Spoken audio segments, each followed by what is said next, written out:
아멘. 우리 이 시간 앞뒤 옆 사람 함께 인사 나누시겠습니다. 주님 안에서 사랑하며 축복합니다. 우리 다시 한번 인사 나누시겠습니다. 이제부터 더 신실하게 진실하게 거룩하게 살겠습니다.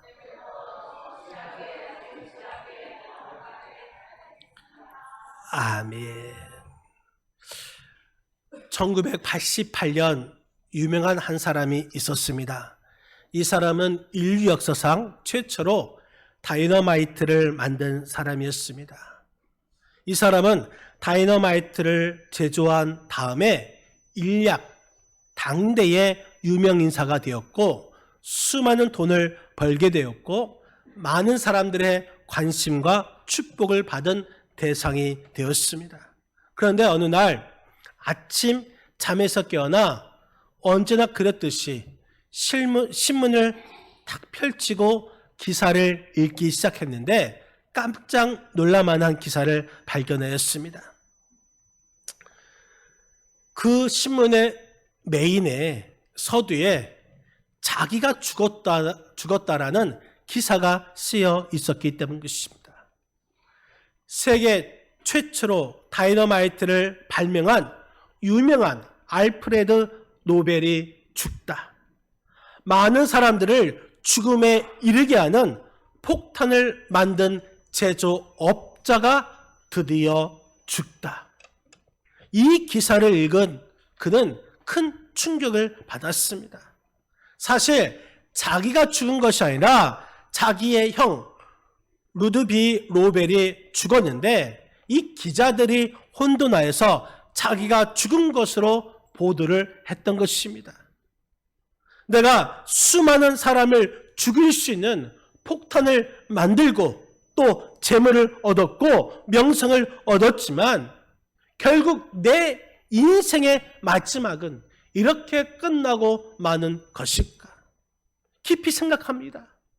그러면서 그가 이렇게 결단합니다. 이제부터는 새로운 삶을 살겠다. 이런 결심을 합니다. 그래서 사람을 위해서 자신의 모든 재산을 쓰기로 결심합니다.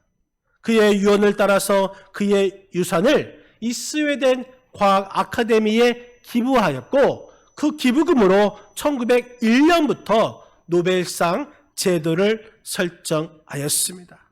이것이 그 유명한 알프레드 노벨의 노벨 평화상이 시작된 사연이 됩니다. 여러분 그렇습니다. 인생의 의미와 가치는 우리가 이제부터 어떻게 하느냐에 달려 있습니다. 오늘 본문에서 사도 바울은 자신의 이 사도직을 수행할 수 있는 것은 그리스도의 강권적인 사랑 때문이라고 밝히고 있습니다. 예수 그리스도의 죽음은 우리를 살리시고 또한 자기 중심적인 삶에서 그리스도 중심적인 삶으로서의 전환을 가져오게 되었습니다. 오늘 본문의 사도 바울은 이런 삶의 변화를 가져올 수 있었던 예수 그리스도께 이런 고백을 한 것입니다. 오늘 본문 16절 말씀 16절 같이 한번 읽겠습니다. 그러므로 우리가 이제부터는 어떤 사람도 육체를 따라 알지 아니하노라. 비록 우리가 그리스도도 육체를 따라 알았으나 이제부터는 그같이 알지 아니하노라. 여러분 이제부터는 어떤 사람도 육신을 따라 알지 아니하노라. 이 말은 지금까지 사람들의 이 가치 기준을 사람들의 생각과 사람들의 이성, 사람들의 이치 이걸로 알았는데 이 그리스도를 이제부터는 사람들의 생각으로는 사람들의 이치로는 이 사람들의 가치 기준으로 이것을 예수 그리스도를 이해하지 않겠다라는 의미인 것입니다. 사도 바울은 담에석 도상에서 부활하신 예수님을 만난 후에 육체적 시각으로 예수 그리스도를 알려고 하지 않았습니다. 예수 그리스도 안에서 영적으로 알아가겠다 선언하고 있는 것입니다. 여러분, 그렇다면 사도 바울은 이제부터 어떻게 살겠다 고백하고 있습니까? 오늘 본문을 통해서 사도 바울의 이 고백이 바로 우리의 고백이 되겠고, 사도 바울의 이 결단이 우리의 결단이 되시기를 주님의 이름으로 간절히 축원드립니다. 사도 바울은 먼저 하나님을 위해서 살겠다, 이렇게 고백하고 있습니다. 우리 한번 13절 말씀 같이 한번 읽겠습니다. 우리가 정신이 온전하여도 너희를 위한 것이니, 우리가 만일 미쳤어도 하나님을 위한 것이요, 하나님을 위해 살겠다는 것입니다. 자기 중심이 아닌 하나님 중심으로 살겠다고 고백하고 있는 것입니다. 사도 바울은 그리스도가 우리를 위해서 돌아가신 것은 우리가 그리스도를 위해서 살도록 예수님께서 목숨을 내어주셨다라는 이 사실을 강조하고 있습니다. 하프타임이라는 책을 기록한 밥 버포드라는 자가 있습니다. 그가 1999년 은퇴할 때까지 미국 최고의 텔레비전 방송사를 성공적으로 경영했던 사업가였습니다. 이 젊었을 때부터 승승장구하여 실패를 몰랐습니다. 그는 하나님을 믿는 신앙인이었지만 교회에서 봉사한 것과 거리가 멀었던 사람이었습니다. 그러던 중에 44살 때에 아들이 친구들과 캠핑을 하던 중에 이 급류에 휩쓸려서 실종되었습니다. 시신조차 찾을 수 없었습니다. 그는 미친 듯이 아들을 찾으려고 강가를 헤매었습니다. 그러던 어느 날 불현듯 머리를 스쳐 지나간 단어, 하프타임. 이 중간에 휴식 기간을 말하고 있습니다. 그동안 자신의 삶을 되돌아보니까 눈코 뜰 새 없이 바쁘게 살아온 인생이었습니다. 사업을 한답시고 아들과 대화를 제대로 못 나눴고 모든 곳에 성공에 올인하면서 살아왔습니다. 이 버포드는 정말 아들을 찾기 위해서 백방으로 뛰어다녔습니다. 모든 방법을 동원하였습니다. 4개월 만에 그 아들이 사늘한 시신으로 돌아왔습니다. 엄청난 충격을 받고, 그러면서 나는 지금까지 무엇을 위해서 살아왔는가? 자신을 되돌아보기 시작했습니다. 앞으로 남은 이 삶이야말로 정말 의미 있는 인생을 살겠다 결심하고 책을 썼는데, 그 책이 바로 하프타임이라는 책입니다. 여러분, 하프타임, 이 축구 경기를 보면은 전반전과 후반전 그 사이에 15분 동안 쉬는 이 중간 휴식 시간, 이 시간을 하프타임이라고 합니다. 하프타임이 있습니다. 이 하프타임, 이것을 잘 활용하면 승리의 열쇠가 됩니다. 15분간의 하프타임을 잘 보낸 팀은 후반전에 역전의 기쁨을 맛볼 수가 있습니다. 그래서 이 축구 전문가들은 하프타임을 기적을 만드는 15분이라고 말을 합니다. 하프타임은 전반전에 무엇이 문제였는가? 우리가 무엇을 잘못했는가? 왜 이기지 못했는가? 이것을 점검하면서 후반전을 준비하는 시간입니다. 어제 우리나라와 이 IT라는 그 나라와 여자 축구 평가전을 했습니다. 이 전반전에 1대0으로 지고 있었습니다. 그런데 후반전에 우리가 두 골 넣어서 결국 2대1로 이겼습니다. 이 하프타임, 이 중간 휴식 시간에 정말 이것을 잘 활용하였기 때문에 승리할 수 있었던 것이죠. 우리 인생에도 전반전이 있고 후반전이 있습니다. 그리고 그 사이에는 하프타임이 있습니다. 좀 전에 소개했던 이 밥 버포드는 인생의 후반전을 시작하면서 어떻게 살아야 할까? 인생의 밑그림을 다시 그렸습니다. 내가 하나님을 위해서 살 것인가? 내가 돈을 선택할 것인가? 이 둘 중에 하나를 선택해야 했습니다. 이 사람은 하나님을 선택하고 하나님께 충성하기로 작정하였습니다. 인생의 후반전에 시간과 돈을 하나님을 위해서 바치기로 하고 이제 그 사랑을 실천하는 일에 전념하였습니다. 지금까지 자기 인생의 전반전은 성공지향적인 삶을 살았다면 이제 인생의 후반전은 의미지향적인 삶을 살겠다 고백하고 있는 것입니다. 여러분, 그렇습니다. 인생, 이제부터 우리가 어떻게 살아야 할까? 인생의 전반전에 무엇이 문제였는가? 내가 어떤 것을 잘못했는가? 과연 의미 있는 삶이 무엇인가? 이것을 철저히 점검하는 이 하프타임을 우리가 가져야 할 것입니다. 그래서 인생의 의미와 가치는 우리가 이제부터 어떻게 하느냐에 달려 있습니다. 하나님께 충성하는 사람들은 사람들에게 오해와 비판을 받을 수도 있습니다.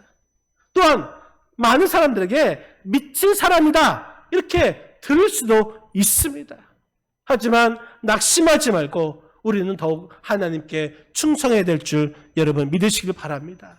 그러면서 내가 하나님을 위해서 살리라, 이러한 사도 바울의 고백이 우리의 고백이 되어야 될 줄 믿습니다. 우리가 이제부터는 더 이상 나 자신을 위해서 살아가는 것이 아니라 우리가 사는 것은 마땅히 하나님을 위해서 살아가야 하는 것입니다. 이제부터는 모든 것을 하나님 중심으로 생각하고 행동하며 하나님을 위해서 살아가시는 우리 믿음의 권속들 다 되시기를 주님의 이름으로 간절히 축원드립니다. 또한 사도 바울은 새로운 피조물로 살리라 고백합니다. 오늘 본문 17절 말씀, 17절 같이 한번 읽겠습니다. 그런즉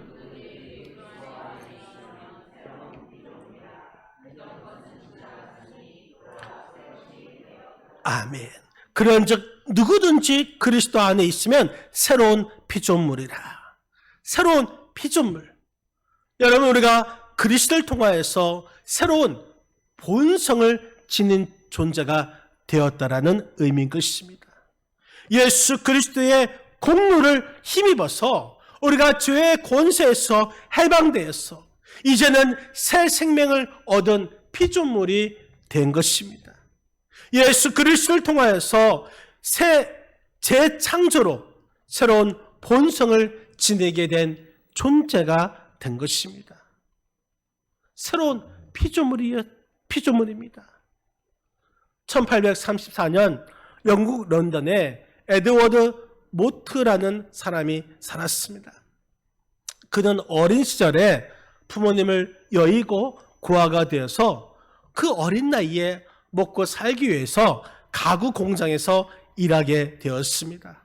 그런데 일하면서 열등 의식과 반항심, 원망 등에 사로잡혀 있습니다. 내가 겨우 이 공장에서 망치나 두들기면서 일하다니, 이런 부정적인 생각을 가지고 있었습니다. 일을 마치고 집에 돌아오면 아무도 없었기 때문에 그 외로움을 달래기 위해서 런던 시내를 배회하고 있습니다. 그럼에도 전혀 기쁨이 없었습니다. 그러던 어느 날 거리를 배회하다가 아주 작은 교회 예배당에 들어갔는데 그곳에서 존 하야트 목사님이 설교하는 가운데 요한복음 3장 말씀으로 거듭나는 도래라는 이 말씀을 증거하고 있었을 때에 그때에 이 에드워드가 그 말씀을 듣는 순간, 그래, 나도 거듭나야 한다. 이런 강렬한 소망을 가지게 되었고 그 순간 성령이 임하였고 에드워드는 예수님을 영접하여서 거듭난 새 사람이 되었습니다. 그리고 그 후에 에드워드가 일기장에 이렇게 썼습니다. 내 망치는 이제 노래하며 춤을 춘다. 그리고 내 눈동자에는 생기가 돌고 내 마음속에는 생수가 솟는다. 예수님이 내 마음에 오셨기 때문이다. 그는 이제 행복한 일꾼이 되었습니다. 일하면서 찬송을 불렀고 또 일하는 보람이 생기니까 일의 능률이 오르고 또한 신용도 얻어서 수입이 좋아졌습니다. 그는 성공적인 사업가가 되었습니다. 에드워드는 자신을 거듭나게 하신 그 주님께 감사하면서 그의 소유를, 그의 재산을 교회를 짓는데 아낌없이 드렸고 나중에는 그 자신도 목사님이 되어서 많은 사람에게 복음을 전했습니다. 에드워드는 자신을 향한 주님의 그 사랑을 기억하면서 소망이 되신 주님께 감사의 시를 지었는데 그 시가 바로 우리가 좀 전에 불렀던 찬송가 488장입니다. 이 몸의 소망 무언가 우리 주 예수 뿐일세. 우리 주 예수 밖에는 믿을 리 아주 없도다. 굳건한 반석이시니 그 위에 내가 서리라. 그 위에 내가 서리라.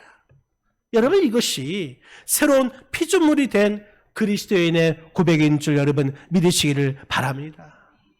그렇기 때문에 이제부터 우리들도 새로운 피조물로 걸맞는 그러한 삶을 살아야 하는 것입니다. 유혹의 욕심을 벗어버리고 옛 구습을 벗어버리고 하나님을 따라서 진리와 거룩함으로 지으심을 받은 새 사람이 되시기를 주님의 이름으로 간절히 축원드립니다. 여러분, 내가 새로운 피조물이다 이렇게 외친다고 해서 새로운 피조물이 되는 것이 아닌 것입니다. 내가 예수 그리스도 안에 있을 때에, 그럴 때에 새로운 피조물이 되는 줄 여러분 믿으시기를 바랍니다. 더욱더 주님을 바라보며 주님을 경외하면서 어려움이 닥칠 때마다 하나님 주신 그 생명, 새로운 피조물이라는 이 사실을 깨닫고 우리가 새로운 피조물로 살아가겠다 고백하며 살아가시는, 결단하시는 저와 여러분의 삶이 되시기를 주님의 이름으로 간절히 축원드립니다. 또한 사도 바울은 화목하게 하는 직분으로 살리라 고백하고 있습니다. 오늘 본문 18절 말씀, 18절 같이 한번 읽겠습니다. 모든 것이 하나님께로서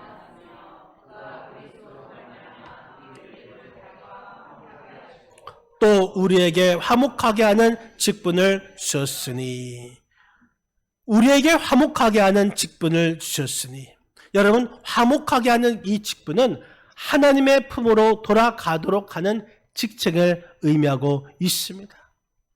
이것은 하나님께서 우리를 향한 사명을 언급하신 것입니다. 우리 같은 죄인이 하나님과 화목할 수 있었던 것은 우리 예수 그리스도의 희생 때문에 우리가 하나님과 화목할 수 있었습니다. 예수님께서 십자가에 달려 돌아가심을 통해서 희생 제물이 되셨기 때문에 우리가 하나님과 화목할 수 있었던 것처럼 은혜 받은 우리들도 반드시 예수님처럼 화목의 제물이 되어야 하는 것입니다. 우리가 오늘 본문 고린도후서 5장 20절 말씀에 보면은 20절에 이렇게 말씀하고 있습니다. 그러므로 우리가 그리스도를 대신하여 사신이 되어, 우리가 그리스도를 대신하여 사신이 되다. 여러분, 이 사신이라는 것은 대사를 말하고 있습니다. 대사라는 것은 자신을 위해 사는 사람이 아닙니다. 미국에 가면 우리나라의 미국 우리의 이 주미 한국 대사가 있습니다. 이 한국 대사는 개인을 위해서 그 땅에 간 것이 아닙니다. 우리나라 대한민국을 대표하면서 그 나라에 간 것이죠. 마찬가지로 우리도 이 땅에 거하지만 우리는 이 땅에 그리스도의 대사로 이 땅에 있는 것입니다. 하나님 나라를 위해서 존재하는 것입니다. 그러니 얼마나 영광스러운 직분입니까? 얼마나 중요한 일입니까? 우리는 이것을 잊지 말아야 하는 것입니다. 하나님께서 우리에게 부탁하신 이 사명, 이 대사의 사명을 우리는 잊지 말아야 하는 것입니다. 우리는 사명자의 삶을 결단해야 할 것입니다. 나는 그리스도의 대사입니다. 여러분, 우리가 그리스도의 대사로서 우리의 가정을 위해서, 우리 교회를 위해서, 우리 직장과 우리 나라를 정말 사랑한다면 우리는 예수 그리스도처럼 화목을 위한 희생의 제물이 되어야 될 줄 여러분 믿으시기를 바랍니다. 알프스에 서식하는 개미가 있는데 그 개미가 좀 특이하다고 합니다. 이 개미집에 이 초를 이렇게 불을 붙여 놓으면 이 개미가 그 초에 올라가서 그 촛불에 자신을 집어 넣는다고 합니다. 그러면 그 초에 이 개미가 불탈 수밖에 없죠. 그런데 그 개미의 몸에 불이 타면은 그 개미에서 키친스라는 이 불연성의 진액이 나와서 그 불을 끄게끔 하는 역할을 한다고 합니다. 이 미물인 곤충, 이 개미도 자신을 희생의 제물로 드릴 줄 아는 것이죠. 오늘날 이 시대를 보면은 정말 곳곳마다 불효 화음이 이 세상에 널려져 있습니다. 정치적으로나 또한 경제적으로나 또한 사회적으로나 정말 이 불협 화음 가운데 너무나 많은 사람들이 이 갈등 고리를 해결하지 못하는 가운데 있습니다. 이 불협 화음의 이 현장에 우리가 화목의 제물이 되어서 정말 이 불협 화음을 화목하게 만들어야 하는 것입니다. 진정 우리 그리스도인으로서 이 십자가의 그 사랑을 체험하고 있다면 내가 먼저 우리의 가정을 위해서 또 우리 교회를 위해서 이 사회를 위해서 나라를 위해서 불협 화음에 불을 끌 수 있는 화목제의 제물이 되어야 하는 줄 여러분 믿으시기를 바랍니다. 우리가 새로운 피조물로서 새 옷을 입은 그리스도라면 정말 화목의 직분을 가진 사람인 것을 다짐해야 하는 것입니다. 독일의 경건주의자로서 모라비안 공동체를 이끈 진젠 도르프라는 백작이 있습니다. 이 모라비안이라는 것은 이 수도원 아니면 또 이 우리는 성결교, 장로교, 침례교 이런 교단을 말하고 있습니다. 그가 진젠도르프는 1720년 학업을 마친 후에 견문을 넓히고자 이 유럽 각지를 여행하다가 이 독일에 있는 뒤셀도르프 박물관에 한 그림을 보게 됩니다. 그 그림의 제목은 에케 호몬, 다시 말해서 이 사람을 보라라는 그림인 것입니다. 그림의 내용은 그렇습니다. 예수님께서 십자가에 달리시기 전에 이 빌라도 총독을 통하여서 재판을 받죠. 그 재판 가운데 이 빌라도 총독이 예수님을 향해서 에케 호몬, 이 사람을 보라. 그때의 예수님의 모습을 봅니다. 예수님의 모습은 가시멜관을 쓰고 있는 예수님의 그 초상화가 바로 이 에케 호몬, 이 그림의 제목이 되는 것입니다. 그런데 그 그림 밑에 이런 글귀가 적혀 있습니다. 나는 너를 위하여 내 생명을 주었건만 너는 나를 위하여 무엇을 주었느냐? 이 글귀를 보는 순간 진젠도르프는 그 그림 앞에 무릎을 꿇고 통곡을 합니다. 내가 오랫동안 하나님을 사랑한다 하면서도 실제로 하나님을 위해서 한 일이 아무것도 없다는 것을 고백합니다. 그리고 그 자리에서 이제부터 남은 여생 내가 예수님을 위해서 헌신하겠다 결단합니다.